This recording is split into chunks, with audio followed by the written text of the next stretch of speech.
ficar bravo, vou ficar chateado, mas nem isso vai me fazer, nem isso vai me forçar a ver um programa que eu não quero. Eu simplesmente vou deixar de ver o que eu quis, mas eu não vou ver aquele que eu não quis. Hoje, o Contraponto tem o prazer de receber Cláudio Antônio Soares Nevada, desembargador do Tribunal de Justiça do Estado de São Paulo. Desembargador Soares Nevada, como anda o abuso no novo direito civil brasileiro? A passos largos? A passos miúdos. O abuso é muito conhecido.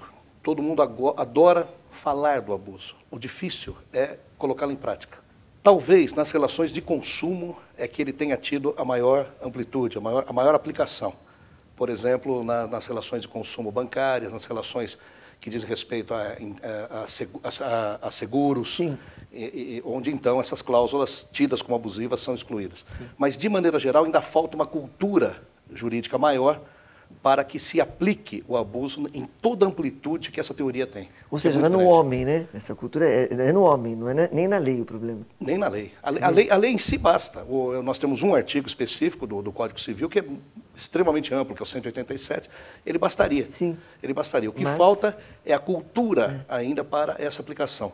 Como o Código Civil ainda é jovem, como o Código Civil ainda é de 2003, com certeza, para os próximos anos, eu acredito que isso comece a mudar. Se Deus quiser, né, desembargador? É preciso. Mas aí eu fico pensando, por exemplo, nós podemos entender que os juros pagos pelo uso dos cartões de crédito são extorsivos? Eu acho que não são nem extorsivos, acho que eles são indecentes. Nós temos os juros bancários aplicados, por exemplo, num cartão de crédito que chega a 12%, 13% ao mês, é uma indecência. Inviável, né? Inviável. Agora, nós temos, por outro lado, um entendimento pacificado de que esses juros são livres. Então, o cidadão comum tem que fugir do banco. Tem que fugir do banco porque ele estará sujeito sempre. Há uma jurisprudência dizendo que o abuso pode se caracterizar a partir acima da média. Desde que a média de mercado seja ultrapassada, extrapolada, você pode, então, poderia, em tese, caracterizar o abuso. Essa prova é extremamente difícil. Então, é preferível fugir do banco. O banco, ele é hoje uma das piores opções que o brasileiro tem. Uma pena, né? Para o crédito. E o crédito é necessário. Agora, um outro tema polêmico também. Até onde... bom, hoje eu vou explorar o senhor aqui, entre aspas, porque eu quero saber tudo sobre esse Código Civil, que tem nós temos várias polêmicas hoje. Um outro tema, como eu disse, polêmico, até onde vai a atuação repressiva de um síndico com relação aos condôminos? Certo. Acho que repressiva nem existe. Nem deveria existir. Não, repressiva não. Não no sentido que esse termo costuma ter. Sim. Eu acho que a atuação do síndico é até uma contradição em termos. Sim. Falar sem atuação repressiva do síndico. O síndico ele não tem bônus, ele tem ônus por ser síndico. Ele é um mandatário. Ele é um mandatário, ele é no mais das vezes, escolhido pelos próprios pares, pelos próprios condôminos, às vezes não, às vezes é uma administradora que acaba foi contratada, né, terceirizada, mas de qualquer maneira, os limites da atuação do síndico são os limites do mandato. Ou seja, prestar contas, interagir com os condôminos e não mandar neles. Quer dizer, é mais obrigações do que, na verdade... Ônus. Eu já fui síndico, não sei se você já foi também. São ônus. Quer dizer, não há um poder de mando do síndico, salvo, evidentemente, no respeito que cada condômino tem que ter em relação ao Código Civil e em relação à Convenção Condominial. Mas uma atitude repressiva... Nunca, jamais. Não, preventiva sim. Sim. Preventiva, por exemplo, a questão do barulho, né? Que sim. Quer dizer, um vizinho faz um super barulho, outro reclama, começa aquela confusão. O que o síndico pode fazer nesse caso? Bom, aí entra muito bom senso também. Claro que numa situação extrema, ele pode até, eventualmente, chamar a polícia, mas isso é o menos recomendável. Você imagine se... Bom, mas até aí também qualquer morador poderia fazer. Também qualquer morador poderia, porque se trata de uma contravenção. Sim. Agora, no mais das vezes, é notificá-lo. Né? O Código Civil prevê multas que vão se tornando cada vez mais graves em razão da reincidência, até que essas multas se tornam realmente proibitivas. Então, como a pior dor que existe é a dor de bolso... É a pior dor. Pior, infelizmente. Dizem que até é pior do que dor de cotovelo. Será, desembargador? Acho que depende da circunstância. Dor de dente, né? De bolso. Não, dor de cotovelo e dor de bolso acho que são as piores, né? E é onde se mexe mais com o cidadão, com o condômino. Quer dizer, então ele deve notificar se a situação se torna insustentável, até mesmo uma AGE, uma Assembleia Geral Extraordinária, na qual se exponha a situação. E há doutrina, embora minoritária, mas há, que defende até mesmo a possibilidade de expulsão do condômino nocivo, desse condômino que torna a vida de todos os demais Um insuportável. inferno, né?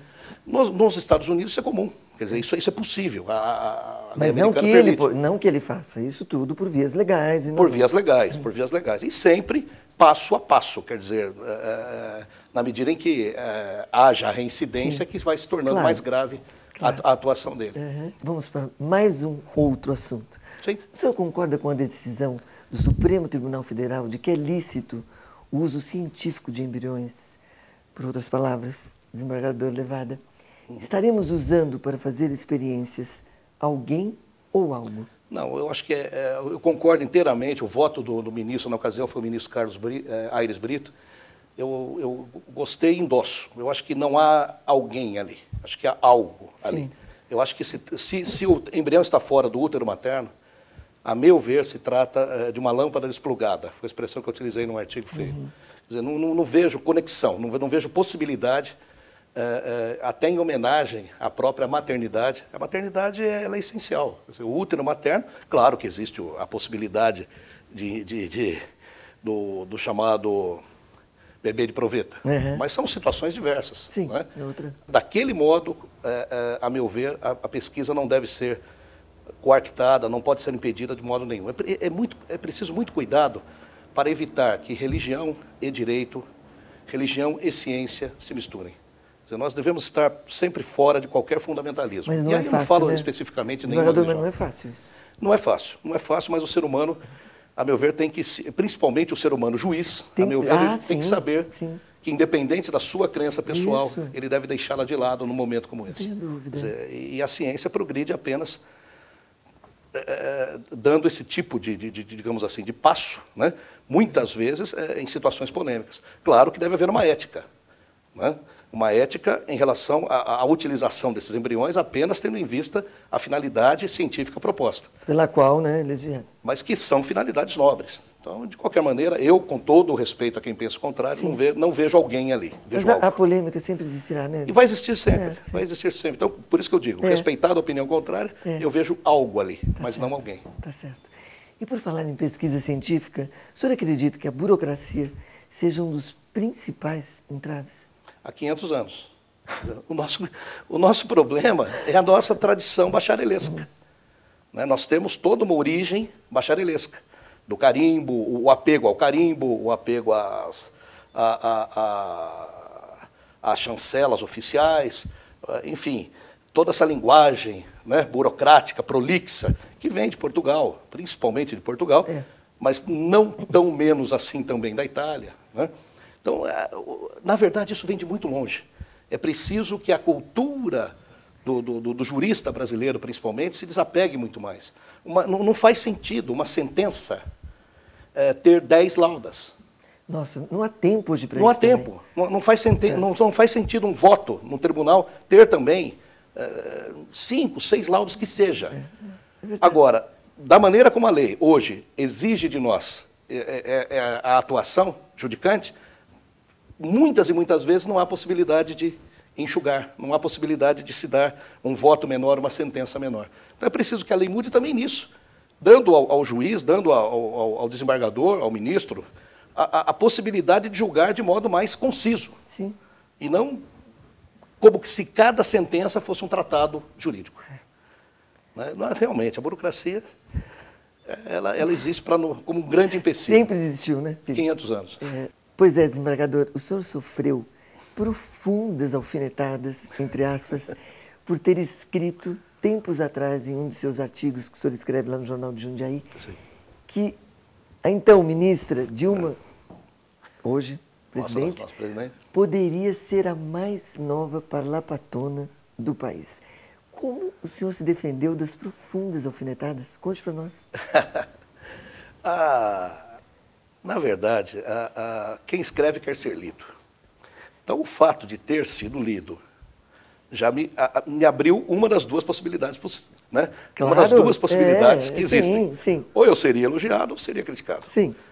Muito melhor a crítica do que a indiferença. Então, esse é o primeiro ponto. Não tenha dúvida. Né? Esse é o primeiro ponto.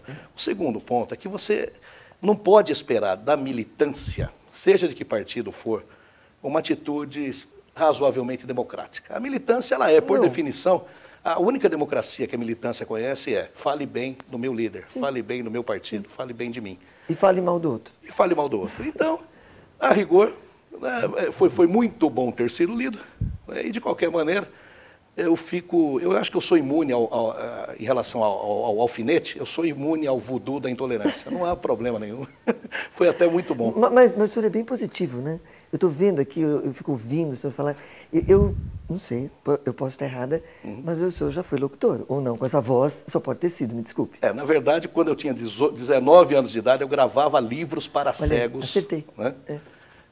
Na Liga Feminina Israelita do Brasil. Livros para cegos. Então, eram livros? Na época do cassete, né? Eram fitas cassetes, eu gravava, a matriz era um gravador de rolo, Akai 4000, me lembro até hoje a marca, e eu passava, dessa matriz eu tirava fitas cassetes, que eram enviadas aos cegos que eram, enfim, beneficiados por essa Liga Feminina. E eram livros, novelas extensas? Eu me lembro de ter lido os livros do Irving Wallace, Os 7 Minutos, Hotel, do Arthur Haley, e outros. E o senhor vivia os personagens? Tentava entrar nele, né? Talvez o mundo tenha perdido um mau ator. Ah, desembargador, me diz, não seria um sucesso hoje uma novela nas rádios? Eu seria a primeira a ouvi-las. Talvez, aproveitando então a toga, talvez se eu fizesse um papel de padre, né? Mas o fato é que é muito interessante esse tipo de trabalho, né, beneficente. Eu era novo, era muito moleque, né? Era aqui na Lupercio de Camargo, aqui perto da Rua Estados Unidos, da Avenida Estados Unidos. Pertinho. E era um trabalho na verdade, um trabalho bonito, voluntário, um trabalho, acima de tudo, né? Sim, solidário, né? Solidário, Vamos dizer solidário. solidário. Só depois disso é que eu fui estagiar realmente na área do direito. Mas olha, cá entre nós, superior à solidariedade exercida está a sua voz, hein? Que é brilhante aí para qualquer locução. Não, quem sabe isso ajuda nas aulas, né? São é professor. 28 então. anos lecionando, para isso ajuda. Desembargador, nós vamos parar um pouquinho. Daqui a pouco voltaremos com Cláudio Antônio Soares Levada.